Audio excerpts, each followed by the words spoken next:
નવરાત્રિ ભારતમાં કેમ ઉજવવામાં આવે છે? તો એની એક અદ્ભુત કથા. ભારતીય સંસ્કૃતિમાં નવરાત્રિનો તહેવાર એ વિશેષ અને મહત્ત્વ ધરાવે છે. 9 દિવસ સુધી મા દુર્ગાના 9 સ્વરૂપોની પૂજા કરવામાં આવે છે. આ તહેવારની પાછળ એક પ્રાચીન કથા છુપાયેલી છે, જે દેવી શક્તિ અને અસુરો ઉપર તેના વિજય દર્શાવે છે. એક દિવસ મહિષાસુર નામનો અસુર રાજા બન્યો. મહિષાસુરે લાંબી તપસ્યા કરીને ભગવાન બ્રહ્માને પ્રસન્ન કર્યા અને અમૃતત્વનું વરદાન માંગ્યું. બ્રહ્માજીએ કહ્યું કે અમૃતત્વ કોઈને આપી શકાતું નથી, તું બીજી કોઈ ઈચ્છા માંગ. મહિષાસુરે વિચાર્યું કે દેવીની તાકાતને કોઈની ગંભીરતાથી લેતો નથી, એટલે તેણે એવું વરદાન માંગ્યું કે મારો સંહાર માત્ર કોઈ સ્ત્રી કરી શકે. બ્રહ્માએ તેને તે વરદાન આપી દીધું. વરદાન મળતા જ મહિષાસુર અહંકારથી ભરાઈ ગયો. તેણે દેવો ઉપર આક્રમણ કર્યું, ઇન્દ્રને હરાવ્યો અને સ્વર્ગ પણ કબજે કરી લીધો.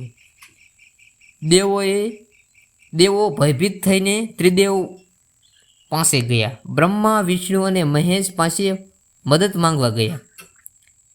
ત્રણેય દેવતાઓએ પોતાની શક્તિનો પ્રયોગ કર્યો અને એક દિવ્ય તેજમાંથી એક મહાન દેવીનો જન્મ થયો. એનું નામ હતું આદિશક્તિ દુર્ગા. દેવી દુર્ગાએ દેવતાઓને અલગ અલગ હથિયાર અર્પણ કર્યા. ભગવાન શિવે ત્રિશૂલ આપ્યું, વિષ્ણુજીએ ચક્ર આપ્યું, ઇન્દ્રદેવે વ્રજ આપ્યું, વરુણદેવે શંખ આપ્યો, અગ્નિદેવે શક્તિમાં બાણ આપ્યો. અન્ય દેવતાઓએ પણ પોતાના હથિયારો અર્પણ કર્યા. દેવી સિંહ ઉપર આરૂઢ થઈ યુદ્ધ માટે સજ્જ થયા. મહિષાસુર અને દેવી દુર્ગા વચ્ચે ભયાનક યુદ્ધ 9 દિવસ સુધી ચાલ્યું. મહિષાસુર ક્યારેય ભેંસનો સ્વરૂપ લેતો, ક્યારેક સિંહ તો ક્યારેક હાથી. તેની માયા અદ્ભુત હતી, પરંતુ દેવી દુર્ગાએ પોતાના પરાક્રમ અને ધૈર્યથી એક પછી એક તેની તમામ ચાલો નિષ્ફળ બનાવી દીધી. અંતે 10મા દિવસે દેવી દુર્ગાએ ત્રિશૂલથી મહિષાસુરનો અહંકારનો નાશ કર્યો. આ રીતે સત્ય અને ધર્મનો વિજય થયો અને અસત્ય, અહંકાર અને અધર્મનો નાશ થયો. હવે આ નવરાત્રિનું શું મહત્વ રહેલું છે તે જાણીએ. આ કથાની પ્રેરણા લઈને દર વર્ષે નવરાત્રિ ઉજવવામાં આવે છે. 9 દિવસ સુધી માતાના 9 સ્વરૂપની પૂજા કરવામાં આવે છે. આ 9 સ્વરૂપો આ મુજબ છે: શૈલપુત્રી, બ્રહ્મચારિણી, ચંદ્રઘંટા, કૃષ્માંડા, સ્કંદમાતા, કાત્યાયની, કાળરાત્રિ, મહાગૌરી અને સિદ્ધિદાત્રી.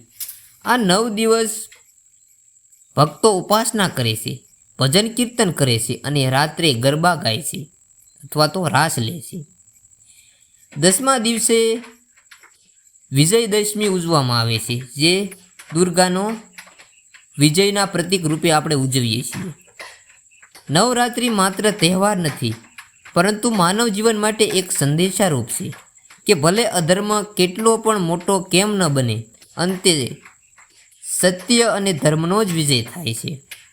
આ રીતે નવરાત્રિની કથા માતાજીના મહિમા, શક્તિ અને ભક્તિના મહત્ત્વ દર્શાવે છે. તો મિત્રો, હવે મળીએ આપણે બીજા વિડીયોની સાથે. આ વિડીયોને અહીં હું પૂરો કરું છું.